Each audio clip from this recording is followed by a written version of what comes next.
Assalamualaikum dan selamat sejahtera. Saya Ismail Kasim, nombor matriks 22000522, pelajar tahun 1 Pengurusan Sumber Manusia Pertahanan. Video hari ini ialah video tugasan asas fotografi. Tugasan minggu ini ialah merakam gambar yang mengandungi 3 konsep asas dalam fotografi menggunakan kamera. Tetapi disebabkan saya tiada kamera, saya akan menerangkan 3 konsep asas fotografi yang telah saya pelajari pada minggu ini. Yang pertama ialah aperture. Aperture adalah tetapan kamera yang mengawal jumlah cahaya yang ditangkap oleh lens. Aperture merupakan bukaan iris pada lens. Semakin besar nilai aperture, semakin kecil bukaan lens dan semakin sedikit cahaya yang masuk.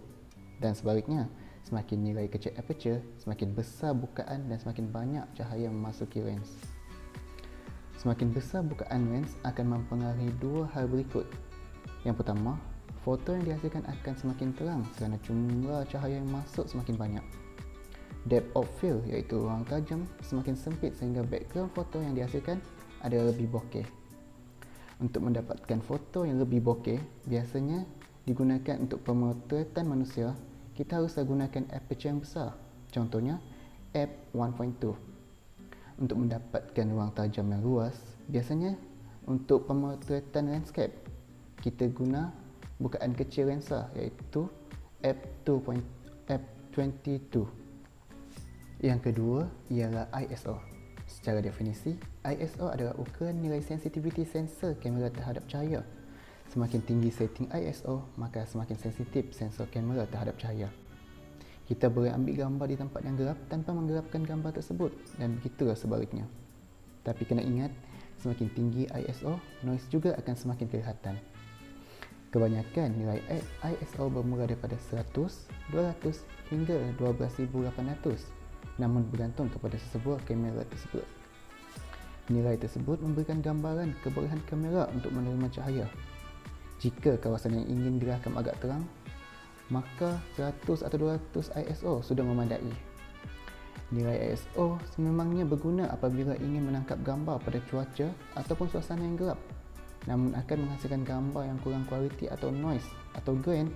Senang diceritakan, jika di zoom gambar akan kabur, tidak sharp. Bantuan Photoshop diperlukan untuk mengurangkan noise. Mengapa perlu menggunakan ISO? ISO perlu dinaikkan pada kondisi yang berikut: kurangnya cahaya dan sudah menggunakan aperture dengan bukaan yang terbesar. Ketiga dan yang terakhir ialah shutter speed.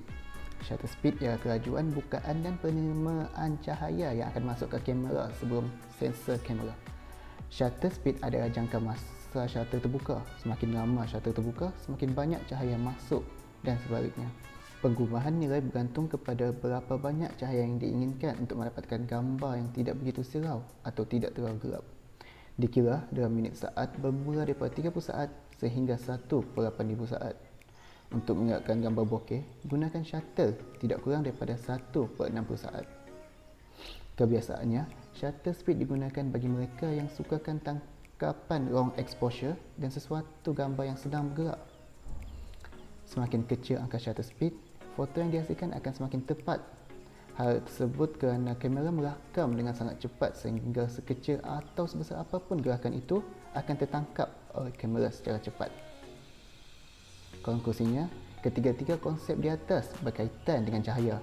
Bagi mendapatkan gambar yang cukup baik tanpa sebarang silau atau kegelapan, variasi pemilihan setting 3 benda di atas cukup basic. Oleh yang demikian, untuk menjadi seorang fotografi, ketiga-tiga konsep di atas perlu dikuasai untuk mendapatkan gambar yang cantik. Terima kasih.